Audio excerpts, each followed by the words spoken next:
Hi, everyone. When we left chapter 4 yesterday, Jack and Annie were heading out to gather fish for the big feast. So, chapter 5 is called Eels and Clams. Jack looked at Annie. "We can't stay here," he said. "What?" she said. "We can't go home now. The pilgrims need us to help them." "But we don't know how to do anything," Jack said. "And Squanto is going to figure out he doesn't really know us. And don't worry so much," said Annie. "We help Mom and Dad make our Thanksgiving dinner every year, don't we? We can help the pilgrims, but we better hurry." Clutching the big basket, she started running toward the bay. Jack sighed and then ran after her. At the rocky shore, they stopped and looked around. Little waves rolled onto the short stretch of sand. The salty air felt clean and fresh. Seagulls swooped over the water. "I wonder where the eels are," said Annie, "and the clams." "I'll look in the book," said Jack. He pulled out their book and looked up eels in the index. He turned to the right page and read aloud. Squanto showed the pilgrims a way to catch eels. He showed them how to push the eels out of the wet sand with their bare feet, then grab them with their hands. You think that sounds like fun? Annie does. "That sounds fun," said Annie. She put down her basket and pulled off her shoes and stockings. She held up her long skirt with one hand, and then she walked over the rocks to the edge of the water. Jack put the research book into his bag. He pulled off his shoes and stockings and joined Annie. They dug their bare feet into the wet sand. "I don't feel anything," said Jack. "Let's wade into the water," said Annie. Well, together they stepped forward.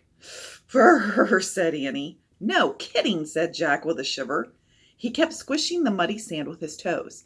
He felt pebbles and shells, but then he felt something soft. "Hey, I think I found one," he said. Annie splashed over to him. "Where?" "Stand back," he said. "Here." Jack squished harder with his feet. The soft thing moved. Jack squished more, and an eel slithered through the water. Jack grabbed it with both hands. "Ah!" he yelled. I would not want to do that. How about you? The eel was long and skinny like a snake. It felt slimy and icky. It twisted and squirmed. Annie laughed as Jack tried to hang on to it. The eel wiggled out of Jack's hands and fell against Annie. "Yikes!" she yelled, jumping away and bumping into Jack. With more screams, they both tumbled into the cold water. They scrambled up and splashed back to shore. Annie was still laughing. "Poor eel," she said, trying to catch her breath. "We scared him half to death." "Him?" said Jack. "Forget the eel," said Annie, her teeth chattering. "What about clams?" Jack was wet and cold, but he took out the book again and looked up clams. He turned to the right page and read aloud. Squanto taught the pilgrims how to dig for quahog clams. Quahog clams are hard-shell clams. They can live for 60 years or more. The oldest have been known to live for almost 100 years. "Oh, forget it," Annie broke in. "What?" said Jack. "We can't catch them," she said. "They live to be so old. We can't just end their lives." Jack sighed. He sat down on a rock, and Annie sat next to him. Their clothes were soaking wet. Their feet were caked with muddy sand. Their basket was empty. "What other things do pilgrim kids do to help?" said Annie. Jack opened the book again, and he looked up pilgrim children. He read aloud. Pilgrim children worked very hard. They built fences and cared for animals. They planted, harvested, and ground corn. They picked pumpkins, peas, and beans. They guarded the fields. They fished and hunted. They carried water. They collected nuts. They cooked and cleaned. They did everything they were told. They never complained about being tired. Wow. Have you ever done those things as chores? I haven't either. That's a lot of work. "Oh, man, I feel tired just reading this," said Jack, closing the book. "We make lousy pilgrim children." "Yeah, I know," said Annie. "Well, maybe we could do something like keep an eye on the turkey and tell them when it's ready. That's how I help Mom every year." "Annie, Thanksgiving in Frog Creek is a whole different story than Thanksgiving with the Pilgrims," said Jack. "Annie! Jack!" a voice called. Jack quickly put away their book, and then they turned around. Priscilla was standing on a rock. She held a pumpkin and carried a basket filled with yellow squash and red corn. "I was looking for you," she said. Chapter 6. Good Work. "Good day, Priscilla," said Annie. "Good day," said Priscilla. She walked to them. "Did thou fill the basket with eels and clams?" Not really," said Jack. "The eel didn't want to get caught," said Annie, "and the clams, they live to be so old, we didn't think it was right to take their lives." Priscilla laughed. Her sad eyes sparkled. "What strange children," she said. "But you both look wet and cold. Would you like to come to my house and warm up by the fire?" "Yes," said Jack and Annie. They washed off their feet and pulled on their shoes and stockings. Jack picked up his bag. Annie picked up their empty basket. "Would thou like to put some of my corn and squash in thy basket?" said Priscilla. "Oh, thanks," said Annie. She took some corn and squash from Priscilla's basket. "And perhaps thou would like to carry the pumpkin?" Priscilla asked Jack. "Sure," said Jack. "Sure?" said Priscilla. "I mean, indeed," said Jack. He felt relieved. Now they wouldn't have to go back empty-handed. Jack wrapped his arms around the heavy pumpkin. Annie carried the basket. They followed Priscilla back to the village. The Pilgrims and Wampanoag were gathering in a wide dirt street. Women were baking bread in an outdoor oven. Some boys were setting wooden planks on barrels to make tables. Mary, the little girl, was carrying a bucket of water. Squanto sat smoking a pipe with Chief Massasoit, Governor Bradford, and Captain Standish. Jack hoped Mary wouldn't ask him about the clams and eels. He hoped Squanto wouldn't ask him about Captain John Smith.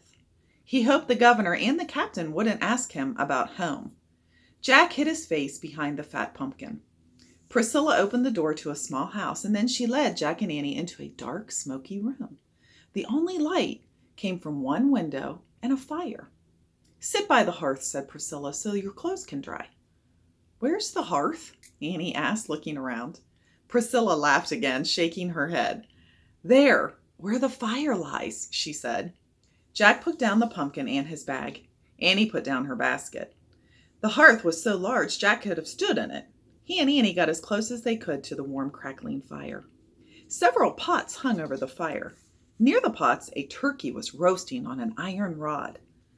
"The Thanksgiving turkey," whispered Annie. "Cool," said Jack. "The very first Thanksgiving turkey," he thought. "Would you please stir the corn pudding whilst thou art drying?" asked Priscilla. She pointed to one of the pots. "Indeed," said Jack. Priscilla took a wooden spoon out of a jug of water near the hearth. She gave it to Jack. He put it into the thick, bubbly pudding and stirred.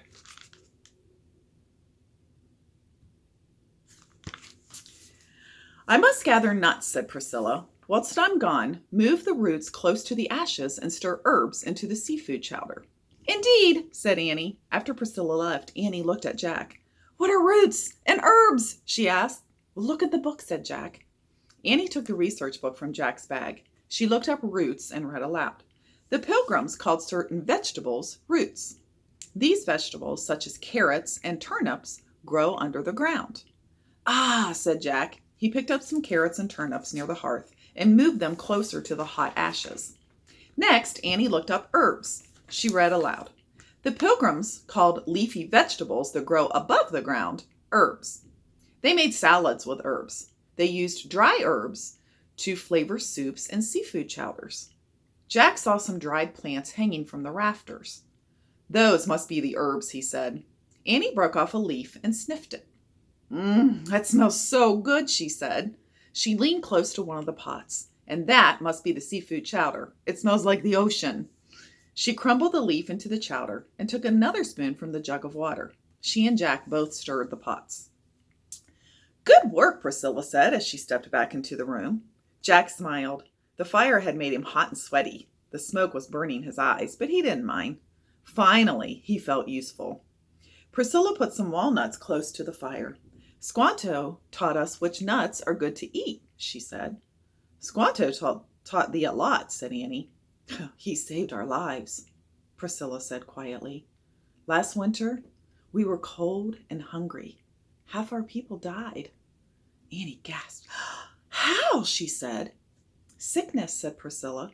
"Fever took my mother, my father, and my brother." Her eyes were bright with tears. No one spoke. The sound of the crackling fire filled the room. Then Annie put her arm around Priscilla.